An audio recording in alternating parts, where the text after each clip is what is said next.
오늘 본문 우리 마태복음 우리 6장 22절, 우리 23절 우리 말씀 중심으로 내게 있는 빛이 어두우면 우리 본문 한번 우리 같이 한번 읽겠습니다. 마태복음 6장 22절, 23절 우리 같이 한번 읽겠습니다. 시작. 눈은 몸의 등불이니 그러므로 내 눈이 성하면 온몸이 밝을 것이요 눈이 나쁘면 온몸이 어두울 것이니 그러므로 내게 있는 빛이 어두우면 그 어두움이 얼마나 더하겠느냐. 오늘 본문에 보면 내게 있는 빛이 어두우면, 또 누가복음에 보면 내 속에 있는 빛이 어둡지 않은가 보라. 즉 우리의 마음속에도 빛이 있다는 겁니다.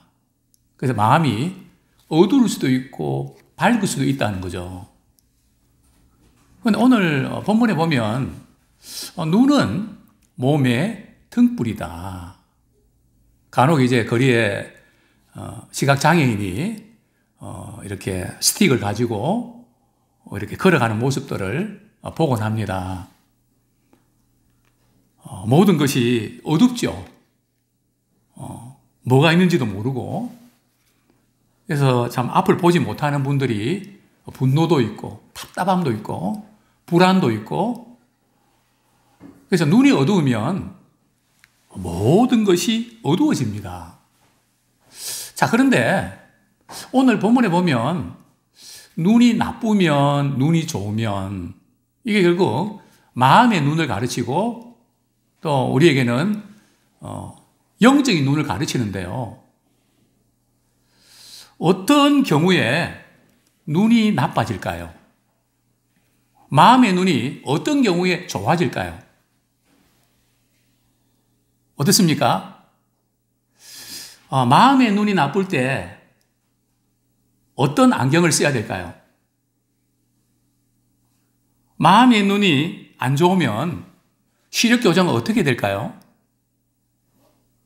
자, 오늘 본문에 보면 눈은 몸의 등불이라고 이야기하면서 무슨 말씀을 이렇게 언급하시다가 예수님께서 갑자기 이 말씀 하셨나요?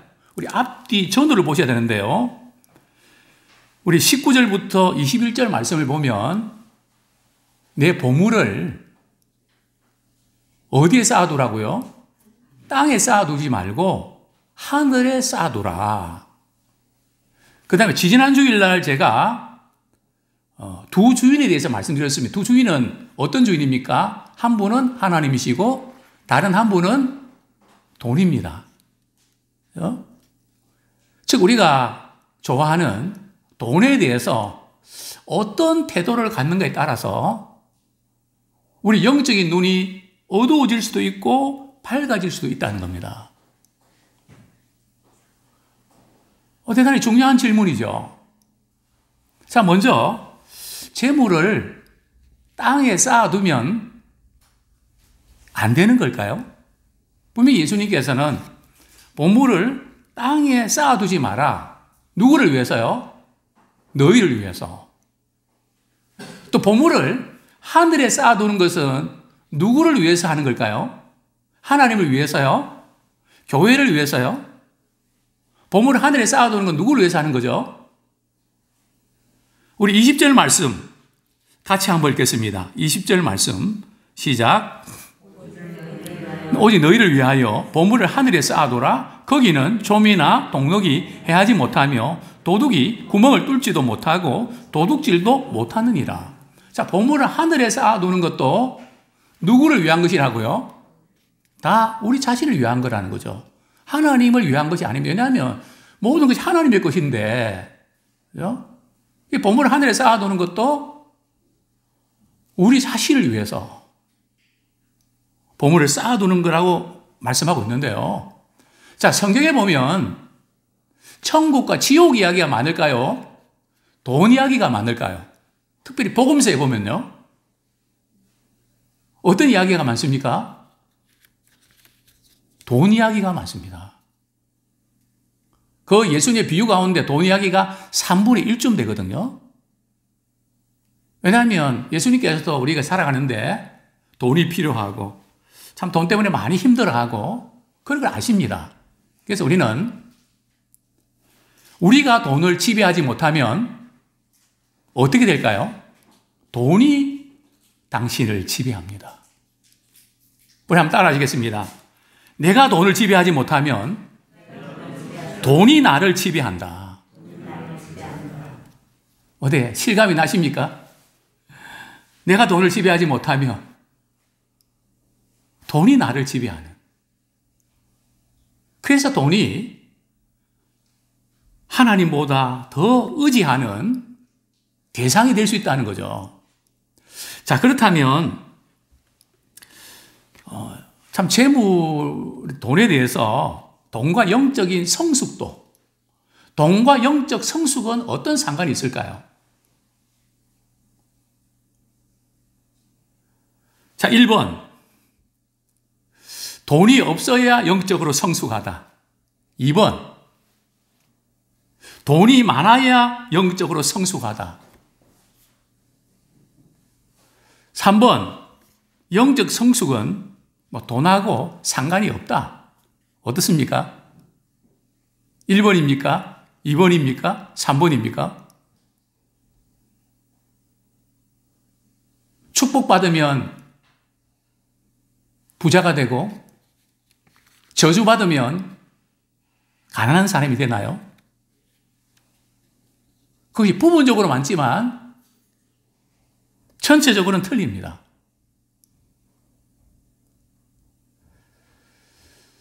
바로 이 문제, 어떻게 하면 돈을 내가 원하는 만큼 좀 쓰면서 영적으로 성숙할 수 있을까? 그러고 싶죠, 그죠? 전부 다 고개를 끄덕끄덕, 마스크를 끄덕끄덕 하시는 것 같은데, 그렇습니다. 자, 먼저 첫 번째로 저는 이런 질문을 드립니다. 마음의 눈이 왜 재물 때문에, 돈 때문에 어두워질까요? 마음의 눈이 왜 돈 때문에 어두워질까요? 한 30년, 한 27, 8년 전에 제가 지금 교회에 부임했을 때 어떤 권사님이 한쪽 눈 시력을 잃었다고 하셨습니다. 그래서 권사님, 어떤 일로 눈에 시력을 잃으셨나요? 그랬더니 그 권사님 하시는 말씀이, 제가 아무개한테 돈을 빌려줬는데 그 돈을 다 띄어서 그 충격 때문에 그 다음부터 한눈이 안 보이기 시작했는데 아직까지도 한쪽 눈은 거의 안 보입니다. 저는 그때 그렇구나, 돈에 충격받으면 시력 장애가 올 수도 있겠구나. 물론 우리가 돈 때문에 육체적인 시력이, 육체의 눈이 상할 수도 있습니다. 뿐만 아니라 마음의 눈이 어두워질 수도 있다는 거죠. 왜 돈 때문에 마음의 눈이 어두워질까요? 성경은 이렇게 말씀합니다. 돈을 사랑함이 일만하게 뭐라고요? 뿌리다. 돈을 사랑하는 것이 일만악의 뿌리다. 원래 지금 대장동 사건이 그런 거 아닌가요? 저는 사실은 도시개발 쪽이 정부 당국과 더불어서 아파트를 한 채씩 준다는 이야기를 꽤 오래전에 들었습니다. 어느 시에 구청장 이렇게 가서 예배드리면 그분이 이제 국회의원도 되고 그러셨는데요. 그 이야기를 하더라고요. 지금은 단위수가 커졌대요. 그래서 이제 아파트를 지어놓고 아예 몇 세대는 이거는 아파트로 상담한다는 거죠. 지금 대장동 사건 때 누구 아들 말이죠. 누구 딸 이렇게 해주는 그 부분들을 저는 제가 이미 알고 있었으니까 그렇게들 해왔거든요. 오늘 우리를 지금 슬프게 만든 이 모든 것들이 돈 그 자체는 아니지만 돈을 사랑해서, 돈에 너무 집착해서, 그러다 보면 그게 일만하게 뿌리게 되거든요. 벌써 우리 악으로 치달으면 우리의 영적인 눈이 어두워집니다. 그래서 우리는 항상 내가 어떤 것 때문에 자꾸 영적으로 깔았나, 어떤 것 때문에 자꾸 영적인 눈이 어두워지는가, 그 부분을 우리는 늘 점검을 하셔야 됩니다. 코스가 있지 않습니까? 발람처럼 말이죠. 돈에 욕심이 생기면 명예를 가진 사람 따라가게 됩니다. 돈 다음에는 명예 아닙니까? 그 다음에는 코스가 쾌락 아닙니까? 그죠? 그래서 돈, 명예, 섹스. 리차드 포스터 같은 경우는 그 책도 쓰지 않았습니까? 항상 이게 코스거든요. 이게 돈을 따라가면 이제 그렇게 되는데, 과연 나는 물질에 대해서 어떠한가? 성경에 보면 부자 청년이 나옵니다. 부자 청년의 관심은 어떻게 하면 영생을 얻을 수 있습니까? 정말 인생의 궁극적인 가치에 대한 질문을 하고 있었습니다. 이 부자 청년은 신앙이 없었을까요? 오늘날 말하면 부자 청년은 모태신앙입니다. 예수님 물으셨죠. 10계명 말씀하시면서 지켰냐? 저 어려서부터 다 지켰는데요. 그런데 예수님께서 뭐라고 말씀하십니까? 한 가지 부족한 것이 있는데 그게 뭐라고요? 네 가진 재산 다 팔아서 가난한 셈 주고 그리고 나를 쫓으라. 부자 청년이 어떻게 했을 것 같아요? 만약 우리에게 그런 질문을 던지셨다면 어떤 반응을 했을까요? 성경은 이렇게 말씀합니다. 부자 청년이 재물이 많음으로 근심하여 주님을 떠났더라. 그러니까 재물에 의해서 우리의 눈이 어두워지는 케이스는 두 가지입니다. 돈이 많아지다 보면 돈을 의지하게 되고 우리 자신도 모르게 교만하게 됩니다. 돈으로 다 해결할 수 있으니까요. 살 수도 있고, 먹을 수도 있고, 갈 수도 있고, 돈으로 안 되는 게 어디 있냐. 돈으로 다 돼. 능력주의 안에서 뭐든 할 수 있는 게 아니라 돈이면 다 돼.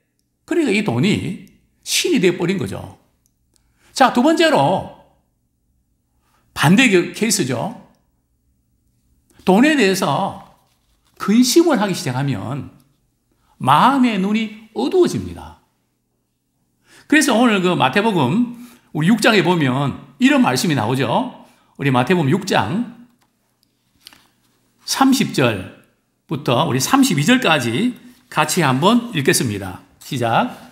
오늘 있다가 내일 아궁이에 던져지는 들풀도 하나님이 이렇게 입히시거든. 하물며 너희일까 보냐. 믿음이 작은 자들아. 그러므로 염려하여 이르기를 무엇을 먹을까, 무엇을 마실까, 무엇을 입을까 하지 말라. 이는 다 이방인들이 구하는 것이라. 너희 하늘 아버지께서 이 모든 것이 너희에게 있어야 할 줄을 아시느니라.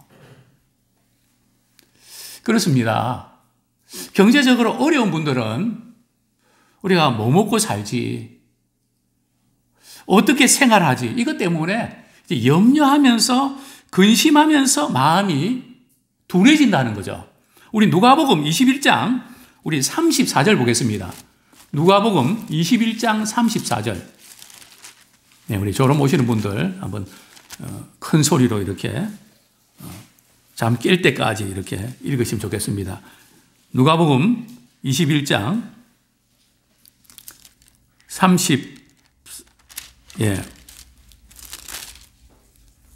34절 시작. 너희는 스스로 조심하라. 그렇지 아니하면 방탕함과 술 취함과 생활의 염려로 마음이 둔하여지고 뜻밖의 그날이 덕과 같이 너희에게 임하리라.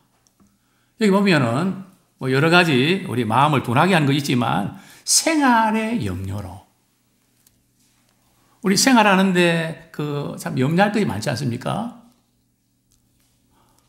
염려를 많이 이렇게 하게 되면 영적으로 시야가 좁아집니다. 굉장히 예민해지죠. 마치 저녁에 운전하는 것처럼 시야가 굉장히 좁습니다. 그래서 마음이 둔해지지 않도록 참 이 영적인 부분들은 예민해야 됩니다. 참 저는 이제 목회하면서 늘 이 부분을 이렇게 민감하려고 애를 쓰는데요. 심지어 길을 가면서도 어떤 사람이 하는 말, 또 공원에 요즘 뭐 이렇게 제가 한 3km 정도 한 10,000km가 아니라 10,000걸음 정도 걷거든요. 죄송합니다. 한 4km는 빠지더라고요. 제가 60대 지금 진입하려고 몸부림을 치고 있습니다. 그러면서 그때 기도하면서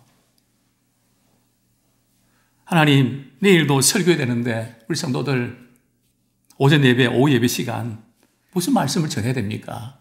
주님 가르쳐 주십시오.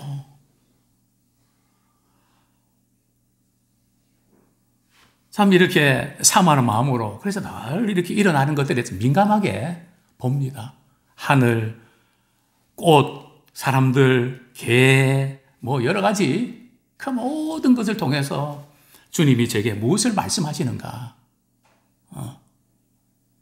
정말 촉각을 곤두세워서 그러면 거기서 뭔가 하나를 이렇게 잡아내고 그러면서도 설교를 다 준비하고 토요일 날 저녁에 이 자리에 앉아서 하나님 참 오늘 하루 종일 말씀 준비하고 씨름했는데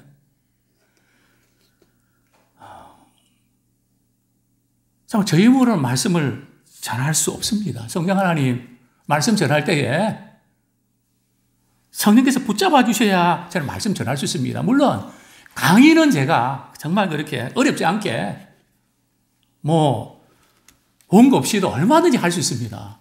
그래서 설교는 전하는 저가 마음이 닿아야 되잖아요. 제가 마음에 와닿지 않는데 성도들이 마음이 와닿을까요? 들을 수 있지만 영혼이 살아나야 됩니다. 생명의 주님을 만나야 됩니다. 이게 어떻게 인간적인 논리와 설득으로 가능할까요? 정말 성령의 역사하심이 없이는 정말 임파서블입니다. 불가능합니다. 그래서 우리는 하루하루 살아가면서 참 바쁘고 그러다 보면 하나를 놓아버리는데 그런 가운데도 정말 영적인 민감성은 늘 유지하고 살아가기 원합니다. 전도서 5장 17절 보겠습니다. 하나님과 이 재물을 동시에 이렇게 가지려고 하다 보면 영적인 착시 현상이 일어납니다. 일종의 영적인 난시라 그럴까요? 우리는 어떤 다른 검사보다 내 마음의 눈이 밝은가 어두운가를 점검해야 되는데요. 전도서 5장 17절 제가 읽어드리겠습니다. 같이 한번 읽겠습니다. 시작. 일평생을 어두운 데서 먹으며 많은 근심과 질병과 분노가 그에게 있느니라. 참 우리 한 주일 동안 살아가면서 인간관계, 일 얼마나 많이 힘드십니까? 참 많은 근심, 또 몸이 아픈 것, 또 분노, 뭐 이거 없는 사람이 있을까요? 정말 죄의 결과는 이 세 가지 아닙니까? 일평생. 참 애를 쓰고 정말 그렇게 하지만 근심, 질병, 분노. 이 바운더리 내에서 우리는 계속 맴돌고 있지는 않나요? 우리가 돈을 지배하지 못하면 돈이 우리를 지배하면 나타나는 현상이 있는데요. 그냥 좋은 집에서 살고 싶은 거. 그거 뭐 나쁜 건 아닙니다. 그게 낙이고 자랑입니다. 또 최고로 좋은 차를 타고 싶은 거. 그죠? 요런 차 있지 않습니까? 요런 거. 요런 거. 벤츠. 그죠? 뭐, 이러며요. 저도 배웠습니다. 누구한테요? 예? 뭐, 좋은 차 타는 거. 좋은 일입니다. 그 다음에, 매일 잘 먹는 거. 참, 그렇지만 늘 마음이 불안하고 참 근심이 있습니다. 이 세상 사람들의 성공, 세상 사람들이 돈을 많이 버는 그런 사람의 특징이 있는데요. 그런 사람은 돈은 많은데 하나님께서 뭐를 겸하여 주신지 아십니까? 근심을 겸하여 주십니다. 틀림없습니다. 돈은 많은데 믿음의 가치를 두지 않고 살아가는 사람들은 반드시 근심이 그림자처럼 따라다닙니다.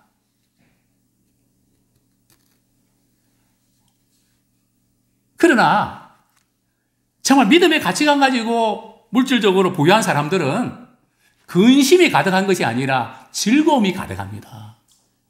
우리가 재물을 땅에 쌓아두라는 것은 말이죠. 이게 무슨 의미인가 하면 우리 자녀들 교육 위해서, 결혼시키기 위해서, 또 앞으로 내가 살아가기 위해서 필요한 부분들 저축하고 남겨두고 하늘의 보물 쌓아두라 그래서 그냥 즉흥적으로 뭐 이렇게만 살라는 그거 아닙니다.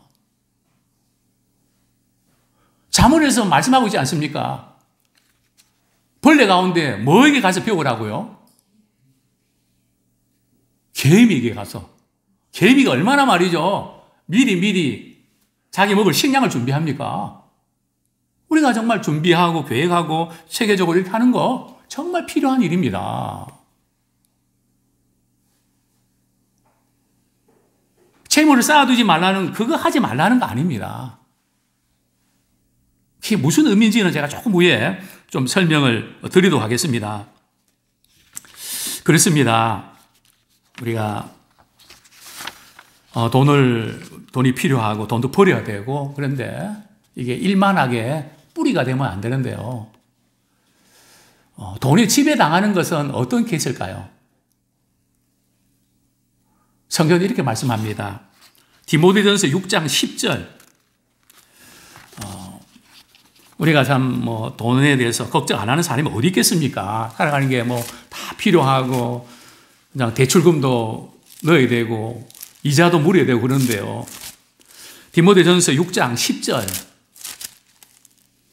같이 읽겠습니다. 시작. 돈을 사랑함이 일만하게 뿌리가 되나니 이것을 탐내는 자들은 미혹을 받아 믿음에서 떠나 많은 근심으로써 자기를 찔렀도다. 돈을 어떻게 한다고요? 탐낸다는 거죠. 이 탐낸다는 것은 내가 언제 직장에서 월급 받아서 돈 모으냐. 참 우리 그런 조급함이 있지 않습니까?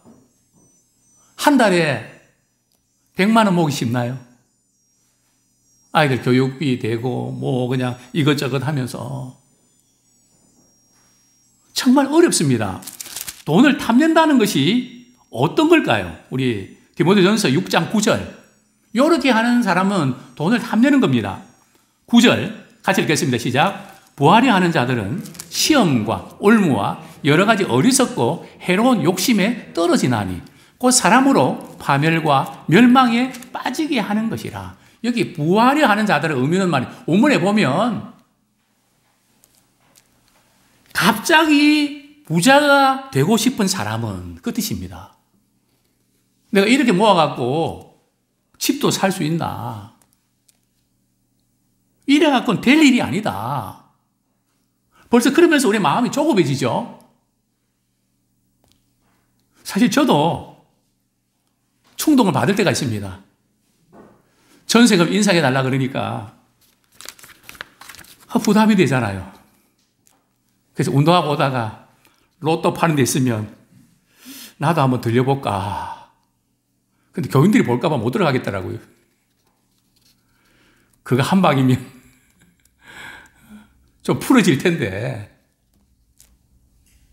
누구나 우리에게 큰 돈, 필요한 것들이 생기면 그런 마음이 들 수가 있죠.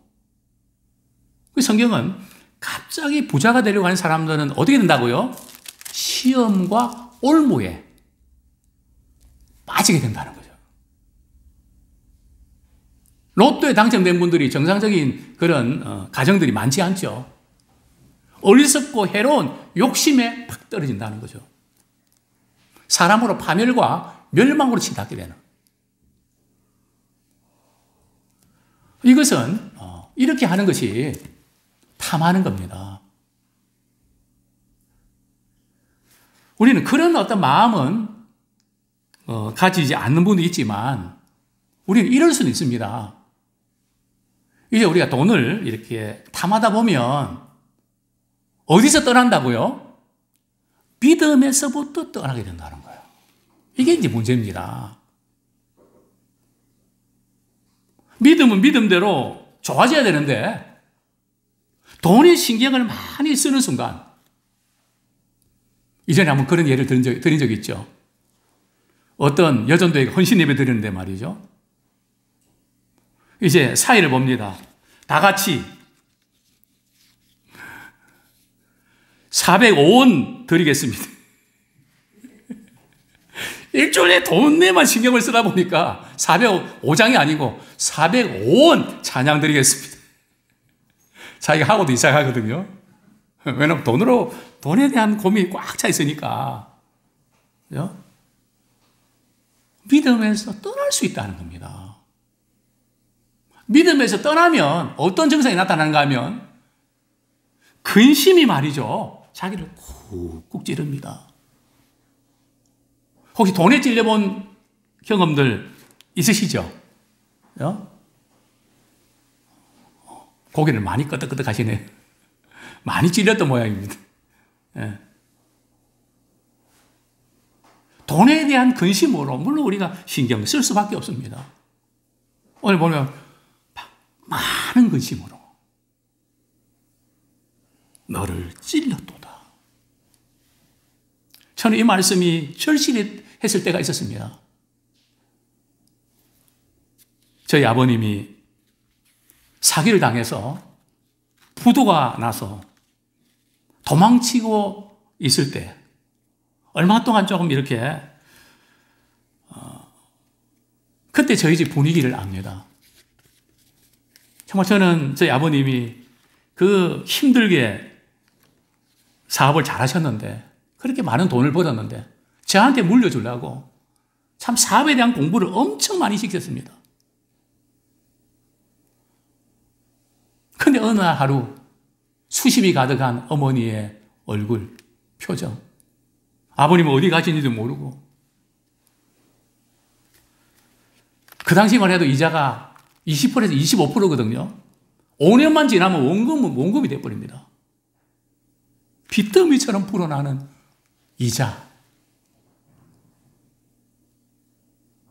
늘 저는 저희 아버님 그 때문에 얼굴에 수심이 가득한. 또 손님이 그날 가게에 많이도 오면 날씨가 맑았다 흐렸다. 비가 왔다. 어떤 때는 장마 전선까지. 돈이라는 게 그런 거구나.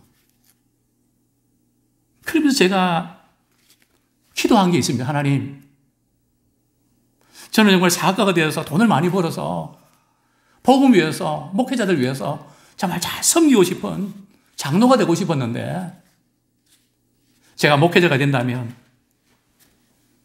돈에 찔리지 않는 목회자가 되게 해주십시오. 제가 돈에 찔리면 성도들이 영원히 죽습니다. 돈을 지배할 줄 알아야지. 돈에 붙잡히면 영적으로 어두워지는데 그건 치명타 아닙니까? 그러면서 저는 예를 쓴 것이 있습니다.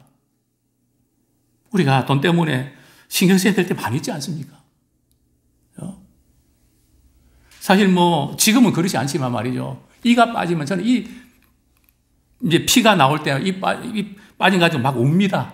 이거 큰 돈 들어가는데 이거 어떡하나. 뭐 당장 해결할 수가 없으니까 피 묻은 일을 가지고 그냥 웁니다. 그러나 이내 그렇지, 돈 때문에 많은 근심으로 찔림 당하지 않는다고 안개도 기도했지. 그래, 내가 이것 때문에 찔리지 않는다. 주님이 내 인생 책임져 주신다.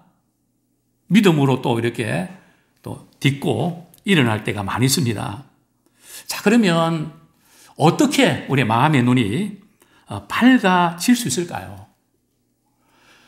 우리 마태복음 6장 33절 주님께서 비결을 주셨는데요. 우리 32절, 33절 같이 읽겠습니다. 시작. 이는 다 이방인들이 구하는 것이라.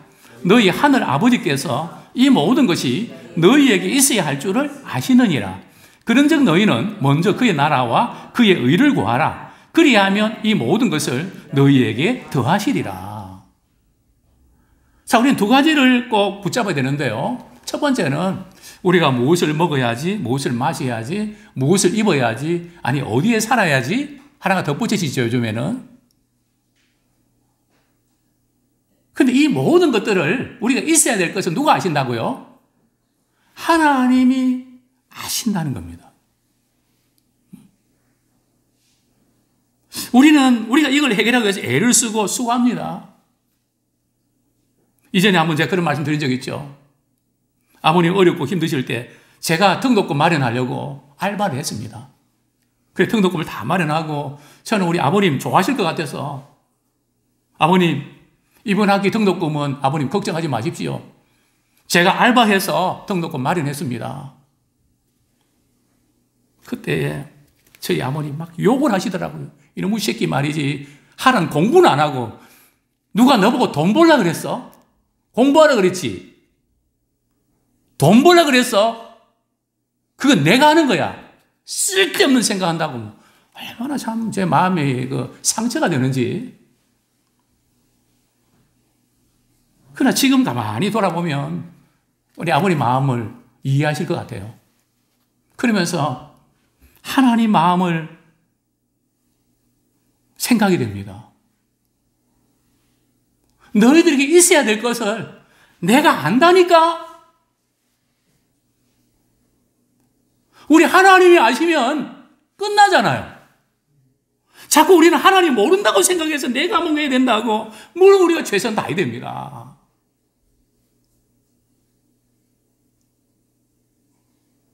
하나님이 아신다니까요. 그거 신경 쓰지 말고 하나님 기뻐하시는 거 먼저 해. 먼저 그의 나라와 의를 구하라니까. 그러면 다른 것은 내가 더해줄게. 정말 우리의 삶이 하나님이 더해주는 그런 은혜를 경험하시길 원합니다. 내가 그냥 애를 쓰고, 누구는 그러더라고요. 쎄 빠지게 일을 한다고. 물론 우리가 최선 다해서 일을 해야 되죠. 그러나 우리 삶 속에서 참 하나님의 일을 구할 때에 하나님께서 더하여 주시는, 이것이 우리의 삶 속에서 있기 원합니다. 우리는 그저 내가 잘 되고 여유가 생, 그 다음에 하나님 기뻐하시는 할게요, 이게 아니고요. 자꾸 우리는 거기에 속습니다. 주님이 우리에게 원하시는 것은, 지금 많이 어렵고 힘드니? 그때 주님을 기쁘시게 하는 그게 삶의 우선순위 도. 그러면 너에게 필요한 거 다른 건 내게 더해서 줄게. 이 말씀을 정말 믿으십니까? 저는 성경 가운데 이 말씀을 제일 좋아합니다. 제 목회에 이 말씀과 얽혔던 수많은 하나님의 역사심, 마음을 새도 이야기 못할 만큼 정말 이 말씀 진짜입니다. 하나님이 이루십니다. 그래서 우리는 하나님이 기뻐하시는 일, 거기에 먼저 우선순위를 두면 마음의 눈이 밝아지고, 그랬는데 하나님께서 생각지도 않게 말이죠, 하나님의 계산으로 하나님이 이루어 가시는 줄 믿습니다. 자, 두 번째로 마음의 눈이 밝은 사람은 올바른 판단을 가지고 결정하고 지혜롭게 살아갑니다. 자, 그렇지 못하고 늘 돈에 대한 염려와 걱정에 마음이 빼앗기면 무슨 일이 생기가 하면 진리의 말씀이 말이죠. 이해가 안 됩니다. 마음에 부딪히지가 않는다는 거예요. 물론 우리가 교회 생활을 말씀드리면서 어떤 경우는 마음에 참 와닿지 않는 설교를 들을 때 있습니다. 왜 그런가 하면 설교하는 사람이 무슨 말인지 모르게 했기 때문에 마음에 와닿지 않는 경우도 있죠. 그런 경우 빼고요. 뭐 다른 사람 은혜 받는데 왜 나는 은혜 받지 못할까? 그렇다면 점검해 보십시오.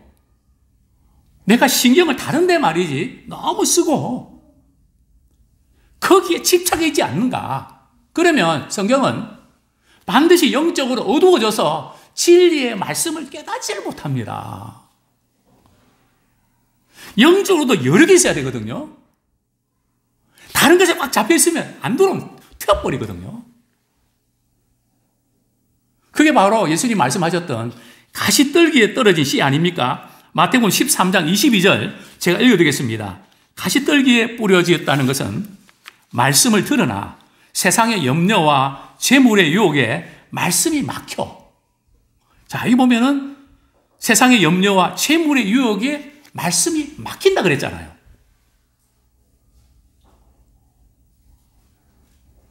말씀이 내 속에 들어오지 못하고 꽉 막혀버린다는 거죠. 그러니까 영적으로 결실치 못한다는 겁니다. 과연 우리는 누구 때문에 은혜를 받지 못합니까? 은혜 받는 교회로 가야 될까요? 물론 그 필요합니다. 그러나 한 가지 점검할 것은 내가 은혜 받는데 막혀 있는 거 없는가? 그것을 점검하셔야 됩니다.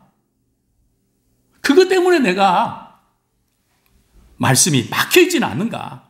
상황을 바꾸려 가지 말고 우리 자신을 바꾸기를 원합니다. 그렇습니다. 어떻게 우리의 마음의 눈이 밝아질 수 있을까요? 전도서와 잠언은 그렇게 말씀하고 있습니다.